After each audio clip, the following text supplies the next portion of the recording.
there, fellow marketers. Professor Walters here, and today we're in Lille, France. Today, what to talk about are some of the scams that marketing managers need to look out for when they're dealing with influencers, because there's certain things that influencers might do to inflate their numbers and inflate their sales, so you're paying more than you should for them to work with you. And so what I want to start with is basically telling you, you need to look out for what we call click fraud, okay? This is when they have actually like maybe a click farm that is going and clicking on views, clicking on videos, clicking on links, just in order to inflate their numbers. That's why it's very important. If I got one word of advice for you, always do your research on influencers, but ask for their numbers. And anytime you see a big spike in anything, what's going on here? Is there some influencer fraud going on? Because we don't want people having fake traffic, because fake traffic doesn't help us as a business, right? We want honest traffic of people that might actually buy our products, and we don't want to pay for just random people going there. We want good clicks, clicks that might turn into purchases or subscribers or long-term customers. Also, with that fraud, you might be worried about what we call ad stacking. That is where if like on their blog, they put a bunch of ads right on top of each other. So if someone clicks on it, it's not that they're clicking one ad, it's like they're clicking 5 ads at once, and so they all kind of go up, and therefore it gets extra traffic for them, which isn't really realistic for us, because that one person only want to click on one ad, not 5. So what you need to do is make sure you're tracking where are those clicks coming from. Are they coming from the same IP address, or are they different ones? And if you want to really have a good idea if there's some like nefarious things going on, I will tell you this: make sure you check the traffic sources. Where are they coming from? Because if all of a sudden you've got 10,000 extra clicks from Vietnam or here in Lille, France, like, how did that actually happen, right? Like, we want to make sure that it makes sense, because if our influencer that we're working with, they're based in the US, their clicks probably should come mostly from the US. If they're based here in France, then most of them should come from France. And if all of a sudden you start seeing, sources that don't make sense, that should be a red flag coming up that I need to check for influencer fraud. That's why it's important that we watch for click patterns, because we kind of know certain days are more popular than others.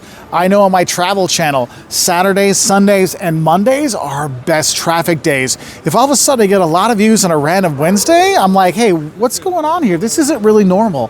So make sure you're tracking those things as well to see if there is something nefarious going on. Another thing I'm going to look at when you look at their numbers, and you're looking at your numbers, look at your conversion rates, look at your engagement rates, because these things kind of stay the same. Like, we have an average and we should stay around the average. And if all of a sudden the engagement rates are significantly higher, if the conversion rates are significantly higher, one, we might want to ask the influencer, hey, what did you do to get these spikes? Like, how did you get so more people to click? Because one, we might learn from them if they're legit and be like, hey, we need to tell our other affiliates to do similar things to get as many clicks.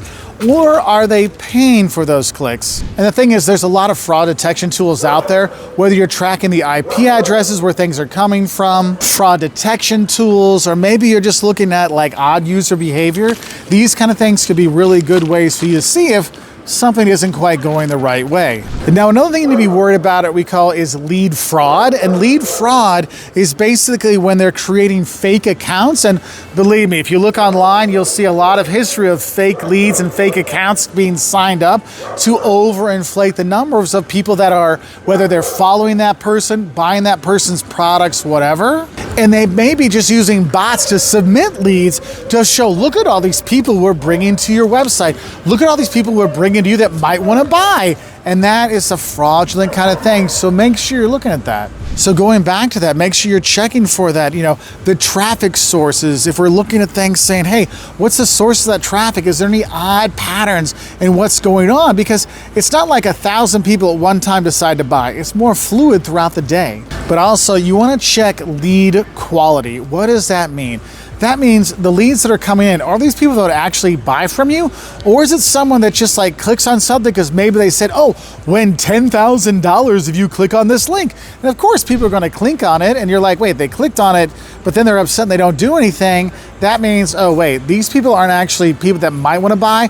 They got led here astray, and that can tell you if we have some kind of lead issues there. And one of the easy ways to notice that is you monitor the conversion rates. If you're seeing lots of clicks but nobody's converting into buyers, that's a sign that one, they're not doing it the right way, they're not getting the right clients, and maybe they're not the right affiliate to work with you, and so you're not going to pay them extra if they're not bringing in quality leads. That's why you fight this fraud by using tools to verify those people that are coming in, but also you want to know the affiliates. That's why it's really important to avoid affiliate fraud. You really want to make sure you know who your affiliates are. Make sure you have some kind of criteria, whether it's number of subscribers, whether it's they've had affiliate programs before, whether you go and look at their website to judge is that someone we want to work with or not. That's going to help you eliminate some of that lead fraud. And then you get some really serious things out there, and that's when we look at sales and transaction fraud. This is when people are getting fake credit card accounts, they're fake, discount cards and things like that, and they're buying product from your business. So you're thinking, hey, these people are bringing in lots of sales. But then later on, it turns out, oh, those products get returned. Oh, those sales get invalidated because of stolen cards or fake cards. That's why it's very important that you're not paying out right away. You're only paying out after that sale has gone through and that time period of, hey, they didn't end up doing it, goes away. I know for me, there's affiliate programs I work with. Yes, they tell you your potential earnings, and then it's realized earnings because it's a hotel room. So yes, they click it and tell you what you're going to earn once someone books a hotel, but they don't pay you until that person actually stays in that hotel. So that might be someone you look at, hey, after they've done everything, then you get your money, because that's one of those things that leads to very easy fraud. Hey, if I get a lot of people say they're going to buy your product, they put the money down, I can make a lot of money off of that. And then they cancel it later. Hey, I got my money as affiliate, and you're screwed as a business. So it's really important you track these things. And so if you want to look for ways to kind of track that kind of transaction fraud or sales fraud, I would say make sure you're looking for unusual transactions. Like, oh, wow, we've never really sold anything here in France before, but we just sold 600 products here. That's weird. Think about those things. There should be those things that click in your head. Also, you might want to compare billing address versus shipping address, because those are two very different things. A fake card, they're going to have an address probably from a place that's not where they want it shipped to.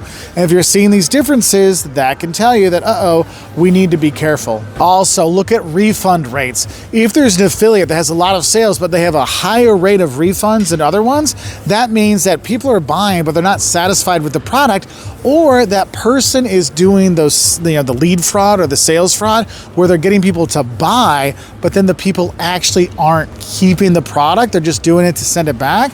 And that's something you need to be aware of, because that can add up. Now, another thing I think is important for you to look for, and we call this, I guess you'd say it's cyber squatting or URL hijacking. Basically, if somebody mistypes the website to your business, like if you're ESPN for sports and they have ESPM, are they getting leads that way? And therefore, they're not selling the product. They're not working at it. All they've done is buy a website that people might accidentally type in to get your actual business.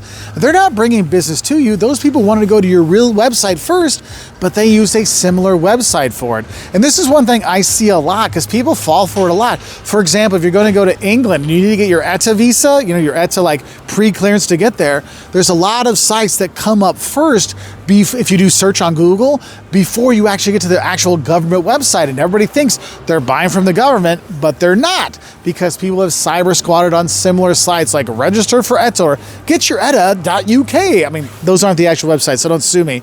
But these kind of things you need to be aware of. So make sure you're monitoring what are similar websites to your business website and what's coming up.